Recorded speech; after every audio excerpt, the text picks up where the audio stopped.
2021년 12월 12일 강림절 제3번째 주 주일 주말씀교회 예배를 시작하도록 하겠습니다.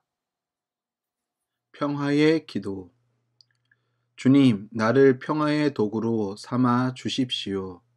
미움이 있는 곳에 사랑을, 상처가 있는 곳에 용서를, 불화가 있는 곳에 일치를, 의심이 있는 곳에 믿음을, 오류가 있는 곳에 진리를, 절망이 있는 곳에 희망을, 슬픔이 있는 곳에 기쁨을, 어둠이 있는 곳에 광명을 심게 하소서. 오 거룩한 주님, 위로를 구하기보다는 위로하게 하시고, 이해를 구하기보다는 이해하게 하시고, 사랑을 구하기보다는 사랑하게 하소서. 우리는 줌으로써 얻고, 용서함으로써 용서받고, 죽음으로써 영생에 이르기 때문입니다. 아멘. 교동문 117번 구주강림 3번입니다. 광야와 메마른 땅이 기뻐하며 사막이 백합화 같이 피워 즐거워하며 무성하게 피어 기쁜 노래로 즐거워하며 레바논의 영광과 갈멜과 사론의 아름다움을 얻을 것이라. 그것들이 여호와의 영광 곧 우리 하나님의 아름다움을 보리로다. 너희는 약한 손을 강하게 하며 떨리는 무릎을 굳게 하며 겁내는 자들에게 이르기를 굳세어라, 두려워하지 말라. 보라, 너희 하나님이 오사 보복하시며 갚아주실 것이라. 하나님이 오사 너희를 구하시리라 하라.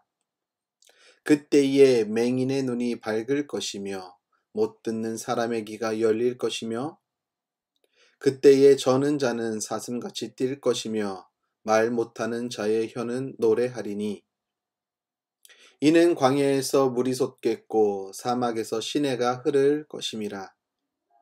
뜨거운 사막이 변하여 못이 될 것이며 메마른 땅이 변하여 원천이 될 것이며 승냥이의 눕던 곳이 풀과 갈대와 부들이 날 것이며 거기에 대로가 있어 그 길을 거룩한 길이라 일컫는 바 되리니 깨끗하지 못한 자는 지나가지 못하겠고 오직 구속함을 입은 자들을 위하여 있게 될 것이라. 아멘. 다 함께 찬송가 338장 찬송 부르도록 하겠습니다.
돌베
기도합니다. 하나님, 오늘도 코로나로 인해 힘들고 어려운 상황이지만 주님께 나와 예배할 수 있는 은혜를 허락해 주심에 감사합니다. 인간이 주님께서 맡기신 창조 세계를 사유화함으로 인해 전 세계가 돌이킬 수 없는 고통 가운데 직면해 있습니다. 2년여 가까이 코로나라는 보이지 않는 작은 바이러스와 싸움을 이어오고 있지만 번번이 넘어지는 것은 우리 인간들입니다. 하나님이 만드신 창조 세계의 이 엄중한 경고를 무시하지 않게 하시며 이제부터라도 우리 믿는 자들이 먼저 주님께서 허락하신 창조 세계를 회복시키고 복원시키기 위해 노력하며 나아가게 하옵소서. 주님께서 세우신 교회가 코로나로 인해 다시 한번 세상 사람들의 지탄의 공동체가 되고 말았습니다. 참으로 가슴 아픈 현실입니다. 이런 모습을 볼 때마다 절망감이 들고 세상에서 어떻게 주님의 교회가 나아가야 할지 고민하지 않을 수 없습니다. 주님을 믿는다고 하면서 말과 행동이 어긋나는 삶의 모습을 지양하게 하시며 주님의 말씀 앞에 정직하고 거룩하게 서는 교회 공동체들이 되게 하옵소서. 어느 한 교회의 잘못을 탓하기보다 주님을 믿는 모두가 주님의 말씀 앞에 바르지 못했음을 회개하며 정직하고 순결한 교회로 세상에 겸손함으로 나아가게 하옵소서. 하나님, 정부에서는 많은 확진자들이 나올 것을 예상하면서 위드 코로나를 시행했습니다. 하지만 정부의 예상보다는 상황이 더 어려워진 것은 분명합니다. 지금 이렇게 힘들고 어려운 상황을 타개하기 위해 백방으로 노력하고 있습니다. 이럴 때 정부의 목소리에 귀 기울여 우리가 할 수 있는 것을 함으로써 정부의 힘이 되고 이 어려운 시기도 잘 이겨낼 수 있는 은총을 허락해 주옵소서. 특히 의료기관에 종사하는 의료진들에게 육체의 강건함과 안전함을 주님 허락해 주옵소서. 주님, 지금도 세계에 나아가 복음을 전하고 있는 선교사님들의 사역지와 가정을 주님 붙잡아 주셔서 그곳에서 주님의 복음을 전할 때 안전하게 하시며 선교사님들의 사역을 통해 복음의 열매가 맺는 은총도 맛보게 하옵소서. 오늘도 주님께 나올 때 귀한 예물 준비해서 드린 손길들을 기억하시고 축복해 주셔서 하늘의 신령한 복과 땅의 기름진 복이 그들의 삶 가운데 차고 넘치는 은혜도 또한 누리게 하옵소서. 오늘도 우리의 예배를 받으시는 예수 그리스도의 이름으로 기도합니다. 아멘. 주말씀 소식을 알려드립니다. 주말씀 교회 영상을 시청하는 여러분을 예수님의 이름으로 축복합니다.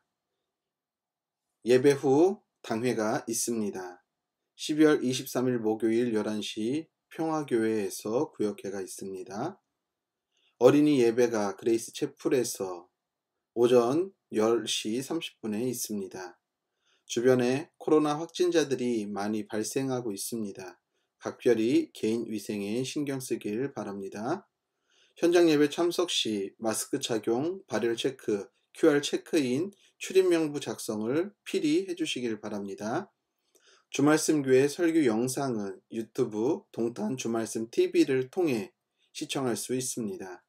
교회와 나라를 위해 기도에 힘쓰는 성도님들이 되길 바랍니다. 하나님의 말씀 보도록 하겠습니다. 구약성경 창세기 47장 7절로 12절까지에 있는 말씀입니다. 요셉은 자기 아버지 야곱을 모시고 와서 바로를 만나게 하였다. 야곱이 바로를 축복하고 나니 바로가 야곱에게 말하였다. 어른께서는 연세가 어떻게 되시오? 야곱이 바로에게 대답하였다. 이 세상을 떠돌아다닌 횟수가 100년하고도 30년입니다. 저의 조상들이 세상을 떠돌던 횟수에 비하면 제가 누린 횟수는 얼마 되지 않지만 험악한 세월을 보냈습니다. 야곱이 다시 바로에게 축복하고 그 앞에서 물러났다. 요셉은 자기 아버지와 형제들을 이집트 땅에서 살게 하고 바로가 지시한 대로 그 땅에서 가장 좋은 곳인 람세스 지역을 그들의 소유지로 주었다. 요셉은 자기 아버지와 형제들과 아버지의 온 집안의 식구수에 따라서 먹거리를 대어 주었다. 아멘.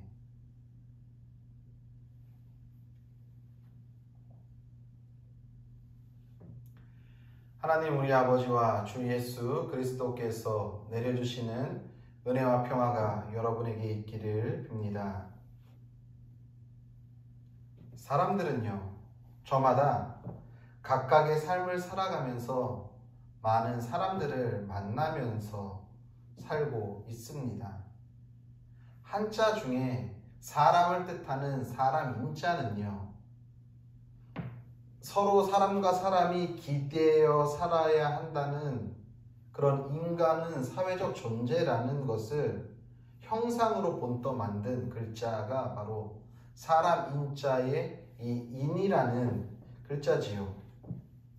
그래서 사람이라는 존재는요, 늘 혼자서 살아갈 수 없습니다. 타자와 함께 살아갈 수밖에 없다라는 것이지요. 그런데 이렇게 우리가 나만 살아가는 것이 아니라 남들과 타자들과 살아가다 보면은 사람들마다 저마다 몸에 흔적들을 남기게 마련입니다. 왜냐하면은 나 혼자 살면은 상관없지만 저 타자들과 살아감으로 인해서 그 타자들의 말과 행동 혹은 그들의 표정, 이 몸짓들이 우리들 마음 가운데 흔적을 남긴다는 것이지요. 어떤 형태로든 간에 우리의 삶에 흔적을 만들어내기 때문입니다. 그래서 프랑스의 철학자인 질 들레즈라는 철학자는 이러한 것을, 이런 마주침, 타자들과의 마주침으로 인해서 우리 몸에 남는 흔적들을 가지고 아장스망이라는 프랑스어로 이야기하고 있습니다. 피부가 검게 그을린 시골의 어르신들, 농부들의 모습을 보신 적이 있습니까? 사진을 찍는 작가들의 사진을, 그렇게 농부들의 모습을, 땀 흘리는 농부들의 모습을 담은 사진을, 잘 나온 사진들을 확대해서 보게 되면은 그 어르신들의 눈가에, 이마에, 손에 깊게 주름이 패인 모습을 볼 수 있을 것입니다. 아마도 한평생을 그 밭일을 혹은 논일을 하면서 농사를 지으면서 살아온 삶의 흔적이 그렇게 깊게 골을 낸 이마의 주름이나 눈가의 주름이나 손의 주름들이 그들의 삶의 흔적을 남겨놓은 것이겠죠. 어떤 사람은요, 인생을 살아감에 있어서 큰 위기에 어떤 타자를 만남으로 인해서 그 위기를 잘 극복해내고 인생의 전환점을 맞이하여 삶의 흔적, 주름을 남기는 사람이 있는가 하면, 또 어떤 사람은 오히려 삶의 여정 가운데에, 삶을 살아가는 가운데에 만난 타자로부터 삶의 부침이 생겨서 가슴에 생채기가 나고 큰 곤욕과 어려움을 당한 흔적을 안고 사는 사람도 있을지 모르겠습니다. 이렇게 사람이 사는 세상에는요, 늘 나와 타자와의 관계 속에서 새로운 흔적들을 새기면서 살아가고 있다는 것입니다. 오늘 우리는요, 한 인물을 만납니다. 이 사람도요, 삶을 살아가다 보니까 삶을 살아가면서 참 많은 부침 속에서 살아왔구나라는 것을 우리는 오늘 말씀을 통해 보게 됩니다. 누굽니까? 그 사람이 바로 야곱이라는 인물이죠. 바로왕 앞에 서서 이야기하는 그 이야기 속에 긴 세월 동안 그 시간 동안에 그 시간의 여행자로서 살아오면서 그 삶 속에서 얼마나 많은 흔적들이 야곱에게 자리 잡고 있는지, 남겨 있는지, 그 흔적을 품고 살아왔는지를 오늘 야곱이 바로 앞에서 한 이야기 한 구절만 들어도 이해할 수 있는 부분입니다. 그가 130여 년을 살아오면서 시간 여행자로서 오랜 시간을 살아오면서 험악한 세상을 살았다라고 이야기합니다. 우리의 인생사도 이 야곱과 많이 비슷하지 않나라는 생각을 합니다. 이스라엘 족장 중에서 4대 족장이 있죠. 누굽니까? 야곱으로부터 따지면 할아버지인 아브라함, 그의 아버지 이삭, 그리고 그의 아들 우리는 요셉을 4대 족장이라고 이야기를 합니다. 그런데요, 이 4대 족장 중에서 제일 우리와 비슷한 성격을 갖고 있는, 우리의 모습과 가장 잘 맞닿아 있는 족장이 바로 저는 야곱이라는 생각이 듭니다. 왜 그렇죠? 우리가 잘 알고 있듯이 아브라함은 그에게 100세에 얻었던 전부인 아들을 하나님의 말씀에 순종해서 하나님이 주신 그 생명을 도로 찾을 때에 다시금 하나님은 그 생명도 주실 수 있다라는 그 믿음을 가지고 그의 아들을 아낌없이 하나님 앞에 드릴 때에 전부를 드릴 수 있는 그 믿음, 우리에게 전부를 드릴 수 있는 믿음이 있습니까? 쉽지 않죠. 이삭은 어떻습니까? 타자들과의 관계에서 각을 지지 않고 서로 맞대응하지 않고 주변에서 계속 싸움을 걸어오잖아요. 우물 파는 문제 때문에 계속 싸움을 걸어오지만 이삭은 그것에 대해서 맞대응하지 않고 양보하는 모습, 누가 우리의 밥그릇을 빼앗으려고 할 때에 그것에 대해 관대하게 용납하고 이해하고 그것에 맞대응하지 않고 받아들일 수 있는 사람이 몇 명이나 있겠습니까? 또 야곱의 아들 요셉은 어떻습니까? 형들로부터 부당한 일을 당해요.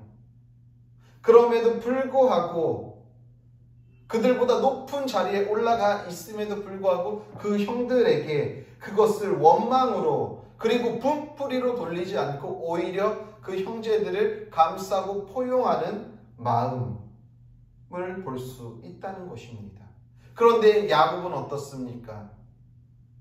장자권을 얻기 위해 팥죽을 형 에서에게 팝니다.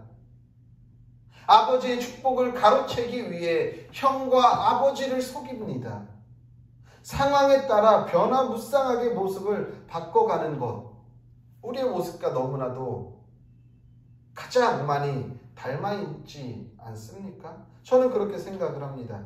그러다 보니 오늘 야곱이 살아온 그 험악한 세월의 삶이 오늘 우리도 시간 여행자로서 살아가는 우리의 삶도 이 야곱과 다르지 않다, 오버랩 되어진다라는 생각을 하게 됩니다. 이 야곱은요, 태어날 때부터 차남으로 태어났기 때문에 아버지의 사랑을 온전히 받을 수가 없었죠. 아버지의 관심에서부터 멀어진 인생입니다. 그러다 보니까 어떻게 해서든 그곳에서 살아가기 위해 형 에서에게 장자권을 사기도 하고요. 아버지의 눈이 어두운 것을 속여 아버지의 축복도 가로채기도 합니다. 그 결과 야곱에게 돌아온 것은 비록 장자권을 가지고 있고 아버지의 축복을 받았지만 야곱에게 돌아온 것은 무엇입니까? 부모 곁을 떠나고 형제 곁을 떠날 수밖에 없는, 그래서 광야로 밀려나고 부엘세바에서 밧단 아람까지 그 먼 거리의 광야 생활과 함께 삼촌 라반의 집으로 도망칠 수밖에 없는 삶을 살 수밖에 없었다라는 것입니다.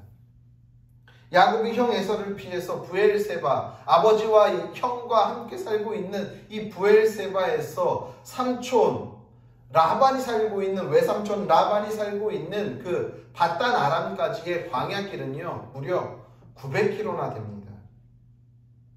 요즘이야 뭐 교통의 수단이 잘 발달되어 있기 때문에 뭐 900km쯤이야 말할 수 있겠지만, 이때 당시에 사막길을 900km를 간다라는 것은 생각해봐도 끔찍하지요.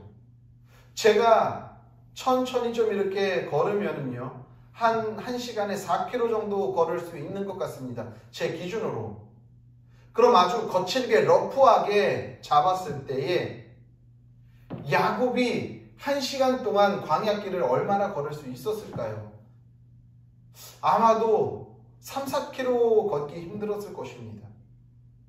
그럼 하루에 10시간을 걷는다고 치면은 하루에 진짜 많이 걸어봤자 3, 40km 걷는 거예요. 거의 한 달 동안을 계속해서 걸어가야지 외삼촌이 살고 있는 밧단 아람까지 갈 수 있다라는 것이지요. 사람의 체력으로 광야길 900km를 걷는다는 것은 참으로 쉬운 일이 아닙니다. 근데 광야라는 곳은 어떤 곳입니까? 그 광야를 걷는 동안에, 한 달 동안에 그 걷는 동안에 그곳에서 얼마나 많은 일들이 경험되어졌을까요? 그러므로 인해서 야곱의 몸에는 많은 흔적들과 생채기들이 났을 것입니다. 광야라는 곳은요, 성경에서 광야를 말할 때에 우리가 단련되는 곳이기도 하지만, 예수님도 광야에서 40일간 금식을 했다라고 이야기하고 이스라엘 백성이 40년간 광야 생활을 했다라는 이 모든 것들이, 광야는 훈련이라는 그러한 의미도 담겨 있겠지만 광야는 또 어떠한 곳입니까? 매우 쓸쓸한 곳입니다. 매우 외로운 곳입니다.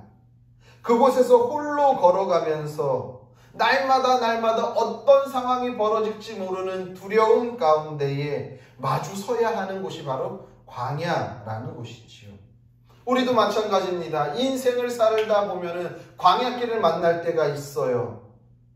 우리의 삶이 때로는 외롭고 쓸쓸하고 두려움 앞에서 살아가면서 어떻게 해야 될지 모르는 삶의 위축된 삶을 살아갈 수밖에 없다는 거예요. 광야 같은 삶을 살다 보면은 주변에서 그래서 도움을 요청하고 싶어도 도와줄 사람을 찾을 수가 없고 혼자 외롭고 쓸쓸하게 광야길을 걸어보신 분들은 아마도 이 야곱의 모습을, 야곱의 삶을 더 깊게 이해할지 모르겠습니다. 그때 그 흔적들이 어쩌면은 우리의 삶 가운데 트라우마로 남아 그 흔적들을 볼 때마다 우리는 마음이 힘들고 외롭고 고통스럽고 우리의 삶을 옥죄어 오기도 할 것입니다. 그렇게 힘들게 광야길을 걸어 어떻게 합니까? 삼촌 라반의 집에 도착하지요. 그런데 야곱의 삶은, 그곳에서의 삶이 평탄했을까요? 오히려 그곳에서의 삶 또한 순탄치 않았습니다. 산 넘어 산이라고 하지요. 믿고 있었던 삼촌은요, 그야말로 악질 중에 악질이었다라는 것입니다. 그곳에서 결혼하고 처자식을 얻었어도 야곱에게 돌아오는 수익은 하나도 없었습니다. 창세기 31장 6절로 7절에 있는 말씀을 보니 야곱이 그의 처자식들에게 이렇게 이야기를 합니다. 당신들도 알다시피 나는 있는 힘을 다해서 장인 어른의 일을 해드렸소. 그러나 장인 어른께서는 나에게 주실 풀금싹을 10번이나 바꿔치시면서 지금까지 나를 속이셨소. 10번이나 약속을 어겼다는 거예요. 한 식구잖아요. 삼촌이었다가 그의 딸들과 결혼함으로 인해 장인어른이 되었음에도 불구하고, 가족임에도 불구하고 사위에게 줘야 할 정당한 몫을 10번이나 속였다라는 거예요.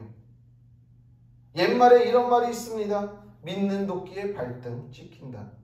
이런 상황을 두고서 말한 것은 아닐까 생각됩니다.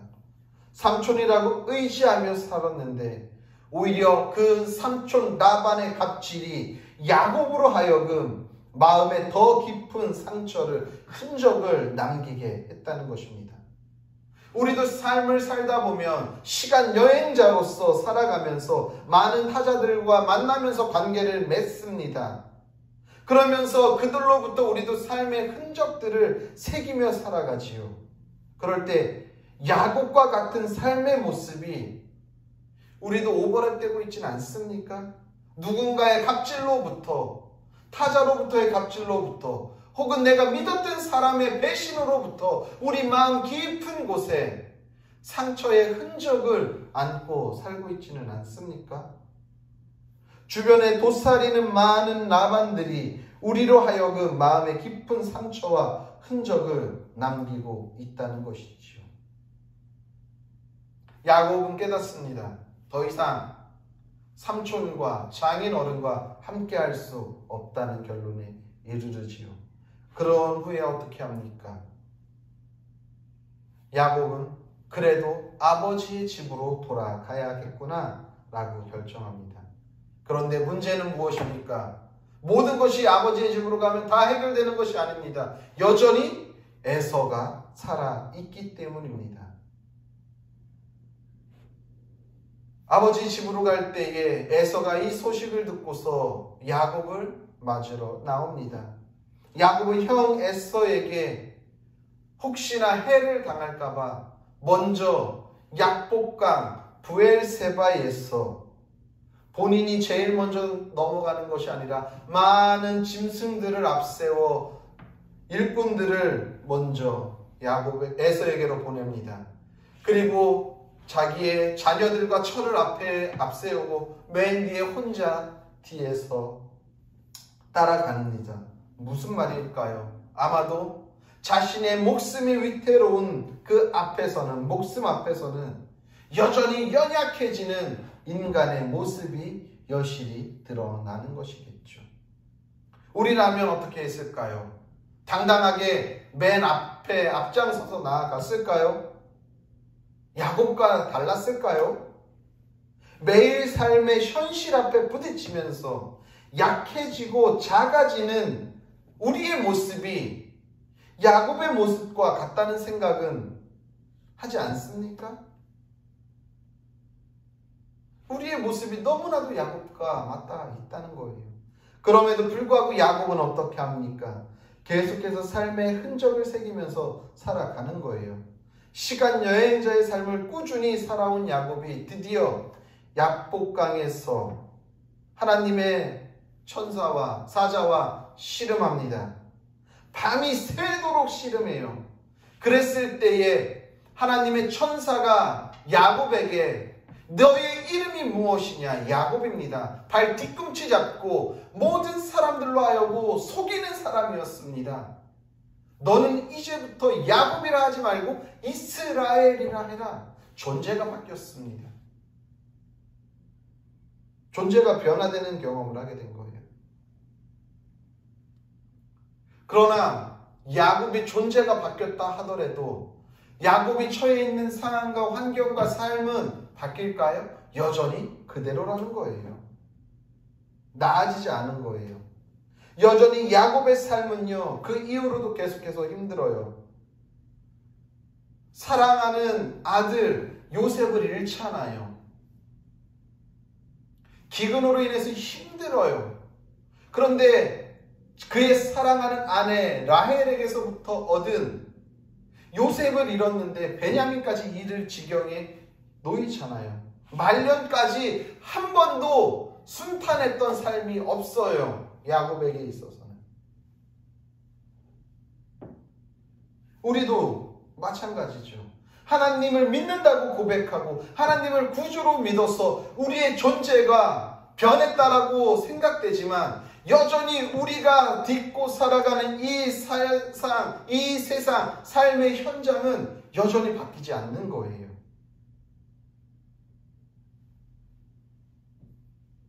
여전히 라반과 같은 사람들이 주변에서 우리를 힘들게 하고요.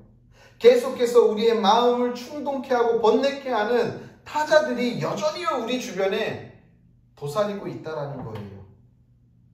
하지만 존재의 변화는 분명 동일한 상황과 환경 가운데에서 흔적을 만들지만 그 흔적을 바라볼 때에 그 흔적의 모양이 다르다는 것입니다. 무슨 말입니까? 야곱은요, 그의 삶이 여전히 힘들어요. 그의 삶은 변하지 않았어요.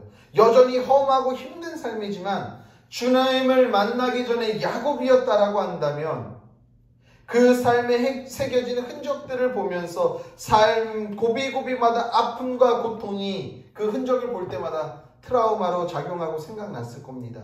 하지만 주님을 만난 이후에, 존재가 변한 이후에는요, 그 새겨진 흔적들을 볼 때마다 야곱은 더 이상 그 흔적으로 아파하고 고통하는 것이 아니라 그럼에도 불구하고 이 상황과 환경 가운데에서 우리 주님이 나와 함께하고 계시기에 이 흔적들을 통해서 내 모습을 성찰할 수 있고 함께 하시는 하나님을 볼 수 있는 삶의 여유와 삶의 경륜이 야곱에게 만들어졌다라는 것입니다.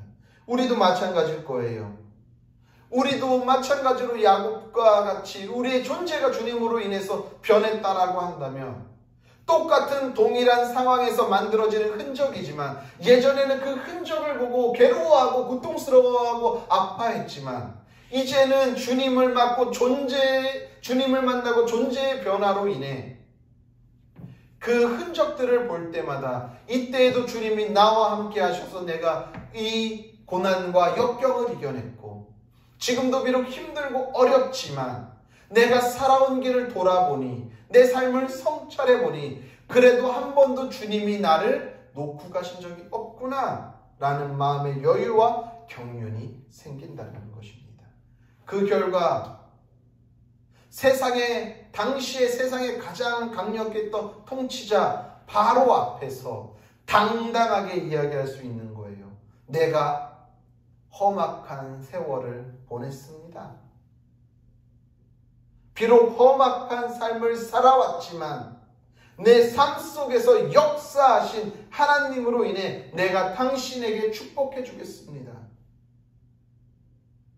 은혜를 받는 것은 야곱인데 오히려 야곱이 당당하게 하나님의 힘을 의지해서 세상의 가장 강력한 권세자에게 떳떳하게 이야기하면서 그를 축복할 수 있는 이 엄청난 힘, 용기, 이것은 그의 삶 속에서 역사하신 하나님으로 인해 삶의 흔적에 대한 당당함이 아니고서야 어떻게 그렇게 이야기할 수 있겠습니까?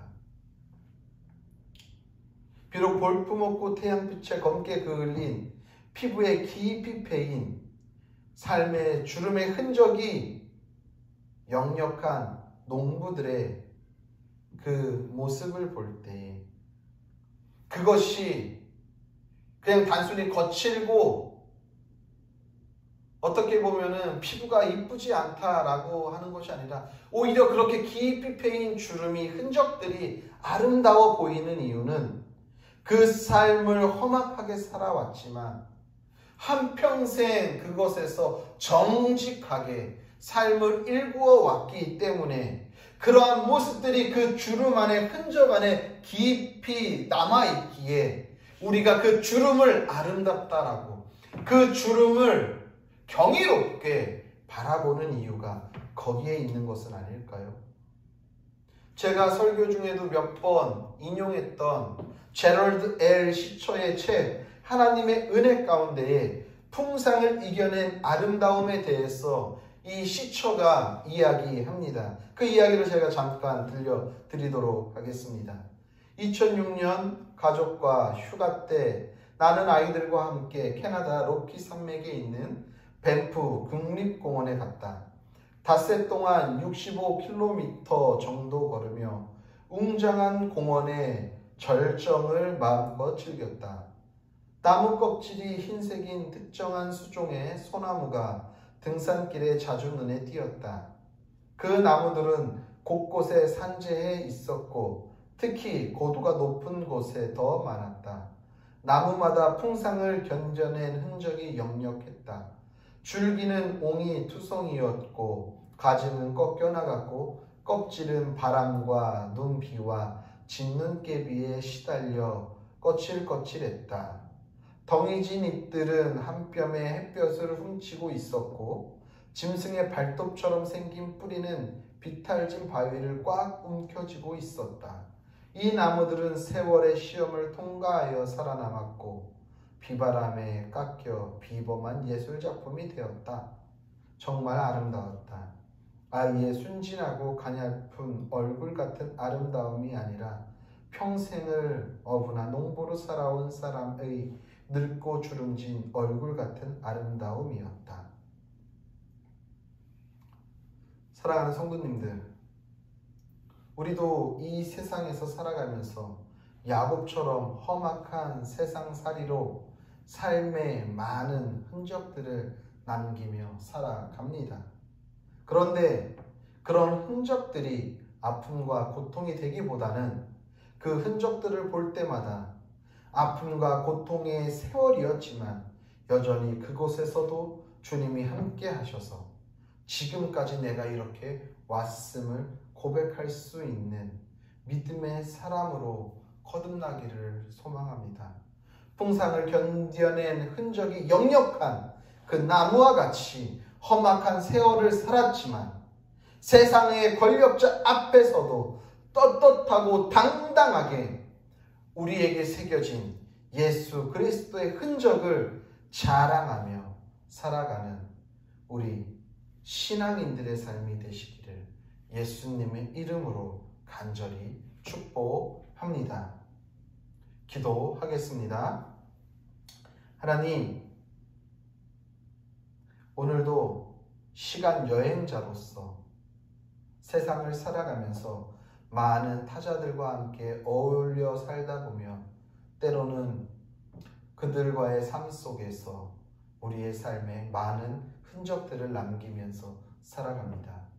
때로는 그 흔적들이 우리들의 삶의 아픔일 수도 있고 고통일 수도 있고 어려움일 수도 있고 힘듦일 수도 있지만 그래서 그 흔적들을 볼 때마다 예전의 그 기억들이 우리의 삶을 옥죄여 우리를 번뇌하게 할지도 모르지만 주님, 우리가 주님을 믿는 믿음을 가지고 오늘도 우리의 삶 가운데 새겨진 그 흔적들을 대할 때 예전에 그렇게 힘들었던 모습을 통해 우리의 삶이 앞으로 나아가지 못하고 번뇌하며 우리의 발목을 붙잡는 그러한 걸림돌이 되는 것이 아니라 오히려 그 흔적들을 통해 그럼에도 불구하고 그 삶을 잘 이겨내고 돌파하게 했던 주님을 바라보며 오늘도 우리 가슴 속에 예수 그리스도의 흔적을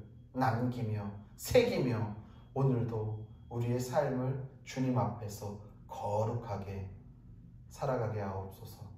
그래서 야곱이 오늘도 세상 권세자들 앞에 떳떳하게 고백한 것과 같이 험악한 세월의 삶을 살았지만 그 삶이 헛되지 않았다라고 말하는 것과 같이 절벽에 앙상한 뿌리만 남긴 채 그 모진 세월 오랜 풍상을 견디며 살아왔던 그 풍상을 견뎌낸 나무들과 같이 오늘도 우리 삶에 힘들고 비록 어려운 삶이지만 꿋꿋하게 그러한 흔적들을 맞으면서도 주님을 붙잡고 견디며 살 때에 오늘도 우리의 삶에 아름다운 흔적들이 새겨질 수 있는 은총도 허락해 주옵소서.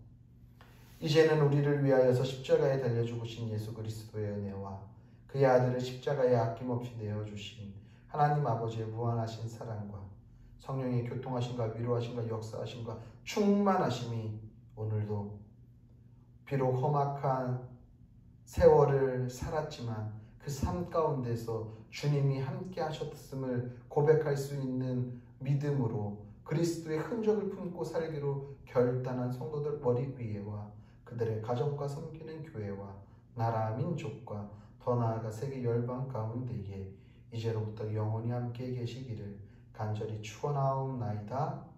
아멘.